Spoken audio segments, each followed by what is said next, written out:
So now that you understand what was going on politically in Italy and throughout Northern Europe, let's look at what's going on in Italy in terms of those two schools of thought that I talked about in terms of artwork. School of thought number one is the Disegno style. It's the style that Michelangelo, Leonardo, Raphael used to create paintings.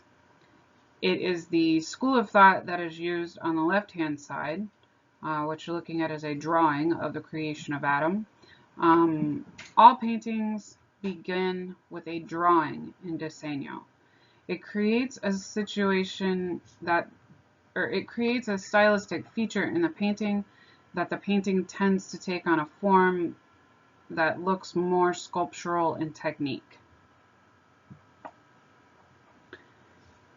The other school of thought is called Calore. Calore is a style that's very popular in the Venetian world. Venice is part of Italy up at the top of the boot, and it sits on a waterway. And everything in Venice has more of a laid-back, sensual feeling. Those crisp lines that we're used to seeing in the Disegno style change in the Calore style. First of all, in the Calore style, the painting is constructed on the painting. They paint in what we call alla prima, or directly onto the canvas. It gives the figure a less harsh look in terms of its volume. The lines of the figure are not quite as abrupt, and we see lots of beautiful shapes come together. When we talk about the difference between Calore and Disegno, the Raphaelites use Disegno. Those are the artists that are the high Renaissance artists like Michelangelo and Leonardo da Vinci, Raphael. Sometimes they lump Donatello in there, but Donatello really was before Leonardo and Michelangelo and Raphael. So from that standpoint, Leonardo, Michelangelo, and Raphael all began their work with a drawing. You can often see in Michelangelo's paintings, like what you're looking at now, that the figure has a sculptural feel. You can easily imagine what that figure would look like in a sculpture. To make that point, I have put a sculpture here next to the painting, and you can see how the muscles of the sculpture ripple exactly the same way that the muscles in the painting do. The form of the figure looks three-dimensional. It feels round, and you can almost get a tactile sensation looking at the image. You can sort of feel the muscle underneath the tissue. So it's more textural. It uses chiaroscuro, that Italian word that means to turn in the light. And Michelangelo, like Raphael, like Leonardo, use an even sheen of light across the figure so that the figure's musculature looks as if it turns subtly in the light. To further this point, I have given you a slide of Raphael's Madonna del Prato, and you can see the preparatory drawing from the Metropolitan Museum of Art next to it, to the right of it. With Raphael, it's a little bit harder to pinpoint that sculptural feel the way you can with Michelangelo, because you can do a direct comparison with Michelangelo's work between the painting and the sculpture. With Raphael, because he was not a sculptor at all, you don't get that same direct comparison, but I can show you the drawing that goes behind or that was the preparatory drawing for the painting. And you can see that the even sheen of light that comes across the painting, so that there's not one direct light source, allows for that nice round chiaroscuro to the point where you can feel the weight of the figure. I think when you look at the small Cowper Madonna, you get an even greater sense of the feeling of the weight of the body sitting on the hips. Here you get an idea of the feel of the weight from the baby that kneels down on the ground, and a sense of where that weight is distributed and then how the leg turns in the light. This is the difference between Disegno and Calore. That weighty feeling, that three-dimensional voluminous feeling, is something that is part of Disegno. So Venetian Renaissance is all done in the Calore style. It's soft, it's sensual, it's emotional. This style doesn't begin with a drawing. It is alla prima, or painted directly on the bare canvas. They didn't have canvas back in the day like we do now. They would have been prepared directly on a board. Artists like Titian and Giorgione favor the Calore style. They bring this style from Venice, and it's basically a subset of High Renaissance art. Disegno style is a subset of High Renaissance art as well. So the soft, sensual feeling that you get from Venice, we think comes from a few reasons. Venice is a city on the water. It's completely surrounded by water. And if you've ever been to a water town, it kind of has this lazy feel to it. It has this more laid back feel, almost like you can imagine yourself rocking in a sailboat along the water all day long. The paintings seem to reflect that fluid feeling that is reflective of the water. There's a sense of the crispness that you see in the Disegno style is not there. This is Giorgione's painting, The Tempest. It was done in 1506. It's oil on canvas. Giorgione's teacher, well, actually, Bellini was Giorgione's teacher, but Giorgione goes on to be Titian's teacher.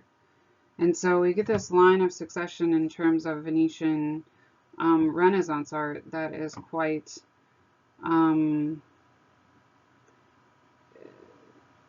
significant in the history of art. We talked about the Calore style as being softer and more sensual. The figure and the form are created directly on the canvas instead of from a beginning drawing. And so the edges of the form tend to be softer. They tend to not be quite as harsh, and they seem to have more emotion and more sensuality to them. You can see the texture of the skin as being soft and supple, as opposed to Raphael's figures that look like they were giant statues. This particular painting is one of an imagined scene. The shepherd boy who's standing there watching the land is paying no attention to the female whatsoever. She's completely nude and sitting there breastfeeding her baby. In real life, if there was a man sitting in the park and there was a female sitting not too far from him who was completely nude, he would probably be looking at her. The painting has a sense of sensuality and emotional intimacy that we don't really see in the Florentine paintings. Even the emotional intimacy that we see, like between Mary and the child, tends to be less intimate than what we see here in Giorgione's Tempest. The child's suckling, you can see that the figure is connected more so to the child, and the figure doesn't look so weighty and is more soft. You can also see that the man standing in the front that's watching over the land sort of looks off into the distance. The background has this very moody looking background to it. It has quite a bit of atmospheric perspective in that we get a good foreground, middle ground, and background. And you can see that the Venetian paintings tend to focus more so on layering texture. Here you have the texture of the grass, you have the texture in the middle ground of the trees, and in the background of the sky. So here I'm trying to give you a visual reference to compare the difference between the two bodies. You see how Raphael's small cowper Madonna has a sense of weightiness to it, the sculptural and voluminous feel of the figure on the right. Whereas on the left, when you look at the image of the woman feeding her baby, you really don't get a sense of how thick her leg is, where her weight is sitting compared to the ground. The even sheen of light is about the same, but you get these dark creases where the edges of things are. So it has a more watery feel to it, and that's because the painting's done directly on the canvas, whereas Raphael's is done from a drawing. So let's take a look at the concept again that we talked about, Venetian Renaissance. When we look at Titian's work, remember he's a pupil of Giorgione's and he is taught in Venice. This is Titian's Pastoral Symphony.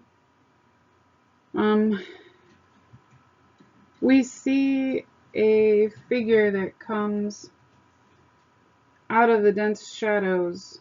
It emerges and forms a soft landscape. The mood tends to be more tranquil and dreamy-like. It evokes a landscape of a lost but not forgotten paradise. The men that sit in the center of the painting are having a conversation.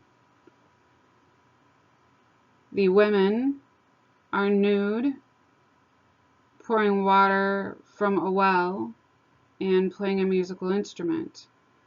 Take a good long look at the painting and see if you can figure out something that feels a little odd about the painting.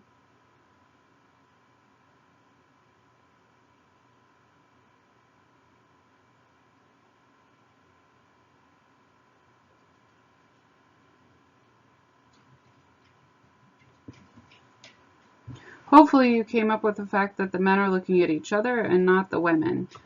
Typically, if you're sitting there with a person having a conversation, there are two nude people around you. You're probably looking at the nude people, not each other. Because of this, we call this painting a mirage. The women are a mirage, or they're a poetic muse. They're not actually to represent the actual female nude. You can see that the artist is focused on not only the figures in the front, but also creating a landscape that is very soft and sensual, that has a sense of emotion coming through.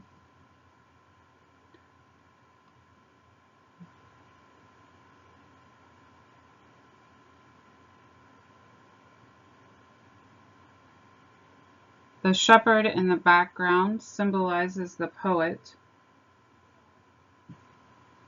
The pipe and the lute symbolize poetry.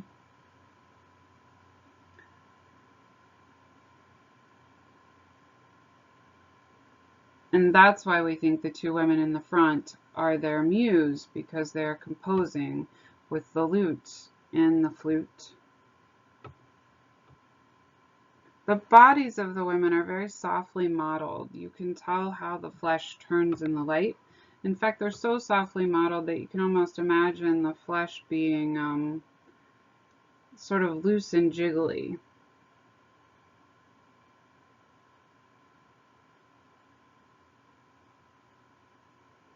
The woman standing in the front turns to lift water out of a well. It's a sacred well of poetic inspiration. This painting changes the style of Venetian Renaissance art for the rest of the High Renaissance time. Figures become fuller, and the poetic personification of the nature's abundance becomes popular to represent.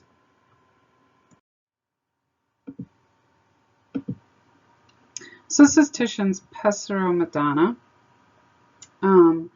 Titian was actually trained by both Bellini and Giorgione, and he learned so well from both of them that today's scholars really can't concur about the degree of participation that he had in Giorgione and Bellini's later works. Bellini dies in 1516, and the Republic of Venice then appoints Titian as its official painter. Shortly after, Bishop Jacopo Pesaro commissioned him to paint the Madonna of the Pesaro family, and he presented it to the Church of the Ferrari, which already housed Titian's Assumption of the Virgin.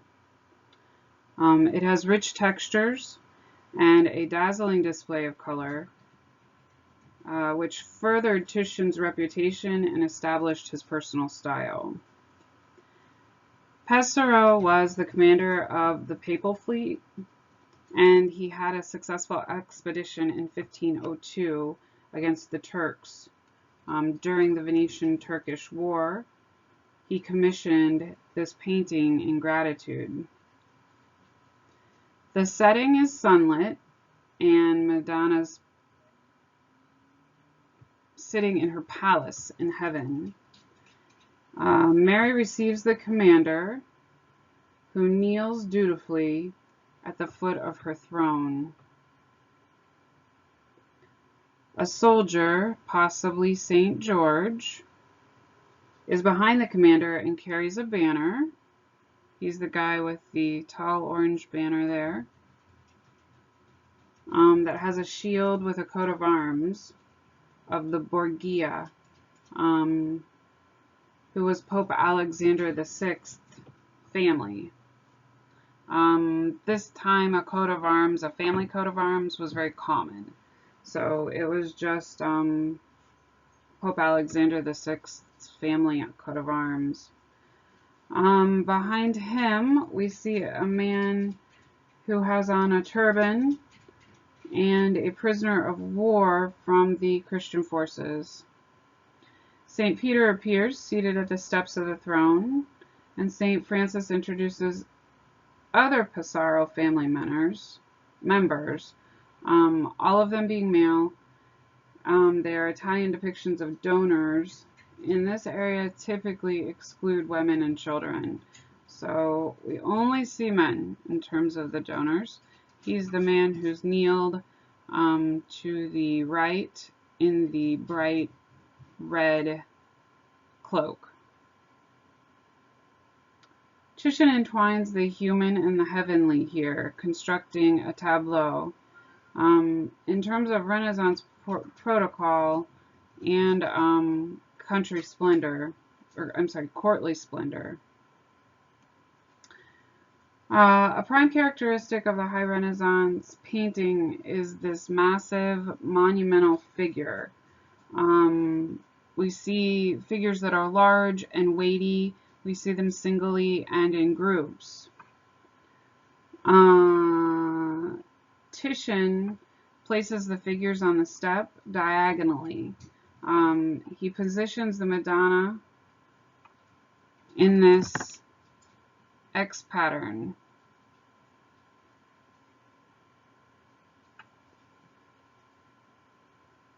He wants to focus the composition well off the central axis.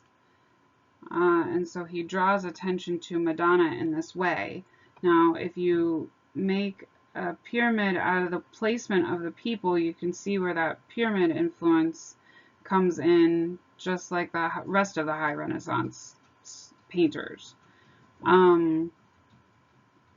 You also see that Titian seems to have a hybrid of the Venetian Renaissance and some of the inland Italian masters of the Disegno style. His figures are a little bit more weighty than that of Giorgione's, and the fabrics seem to have a bit more sculptural feel, but we still consider Titian to be Venetian Renaissance.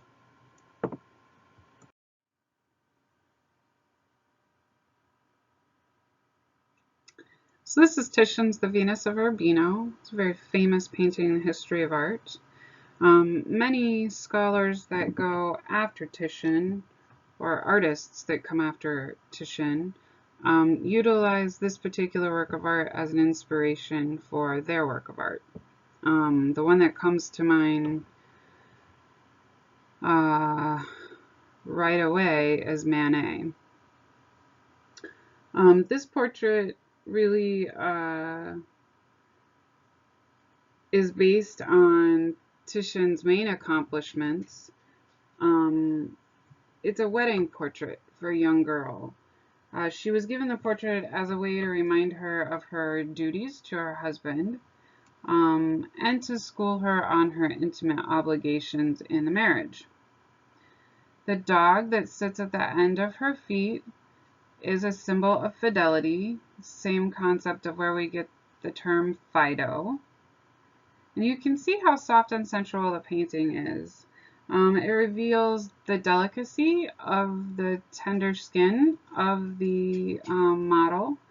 You can see how her flesh delicately turns in the light. It has a very sense of innocence to it, an innocence that's getting ready to move on into womanhood. You see that there's a child and a governess behind the bed, as this half wall seems to reveal another setting in the room. It is one point perspective, but then you get this funky wall here that's behind the Venus, and so it has some interesting sense of space. The young child looks in a toy chest as the governess watches on. This is a symbol that the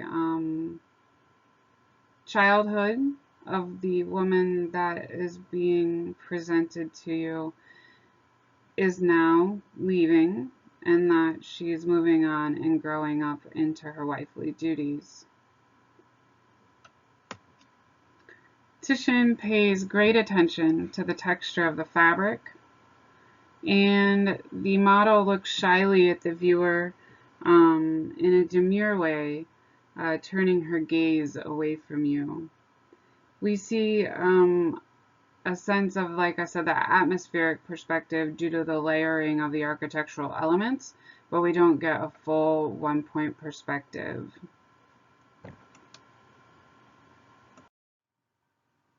This is Veronese's Feast in the House of Levi. It is from the refectory of the monastery of Giovanni e Paolo in Venice. It's 18 feet by 42 feet. It's a very large painting.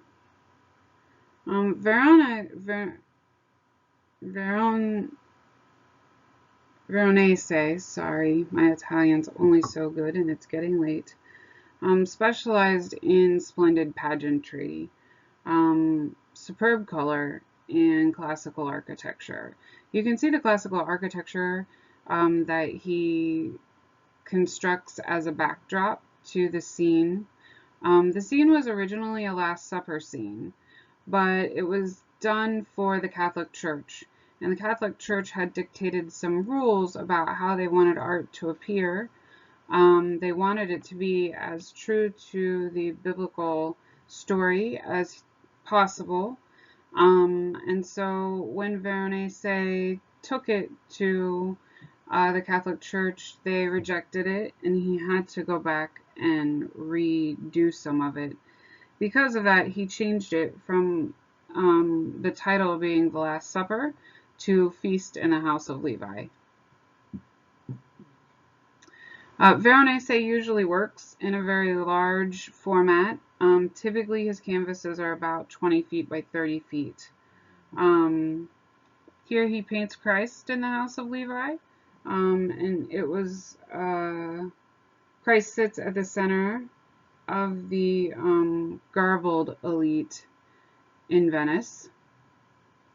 In the foreground, we see a chief steward that welcomes guests. He robs lords of their colorful retainers, dogs, and dwarves crowd into this very spacious loggia. The loggia is simply a covered area, and it's an Italian word. This really prompted criticism from the Catholic Church, and they accused Veronese of impiety for painting such creatures so close to the Lord, and they order him to make changes at his own expense. So he decided he was just going to change the painting's title.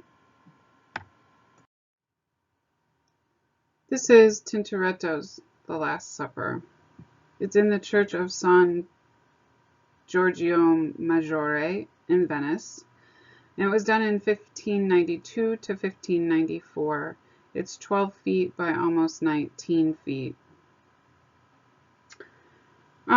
This painting really accentuates the moment where Christ breaks bread in the transubstantiation. The transubstantiation is the act of turning the water and the bread into the flesh and blood of Christ. It's why you see Christ there in the painting with light rays coming from behind his back as he lifts a chalice to the man who is sitting next to him. The man who is sitting next to him as he drinks from the chalice glows in the bright light that beams from Jesus, and then the man beside the one drinking also has the light reflected at him. The Protestants throw this particular painting out the window. Tintoretto paints alla prima, which means he paints directly on the canvas. He also uses a vanishing point that's a little wonky. He puts it in the upper right-hand corner, so everything seems to be drawn to that really dramatic angle. He depicts a scene that's wholly in the hustle and bustle of life. You can see the people around the table doing their own thing, working in what looks like some sort of tavern. Christ is no longer the central figure at the table. He still sits, though, in the center of the composition. The lighting is dusky and murky, and the crowd is somewhat contorted. And we get the idea of two different realms, an earthly realm and a spiritual realm. And the humanist idea here is that the spiritual realm comes down, affects, and possesses the human realm.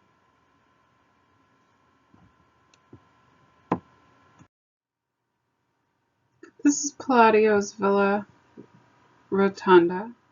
You're looking at the exterior view of the Villa Rotonda. It's in Venice.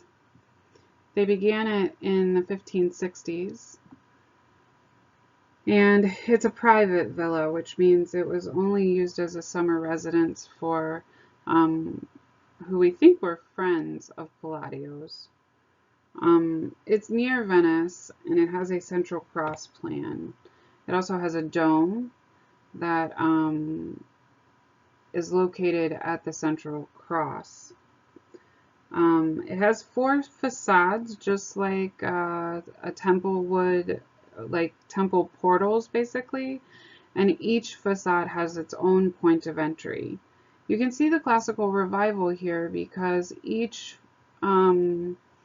projection, the north, south, east, and west sides, all have porticos that are very similar to the Pantheons. In the center, you see the dome at the top of the Villa Rotunda. It is, again, reminiscent of the Pantheon's dome.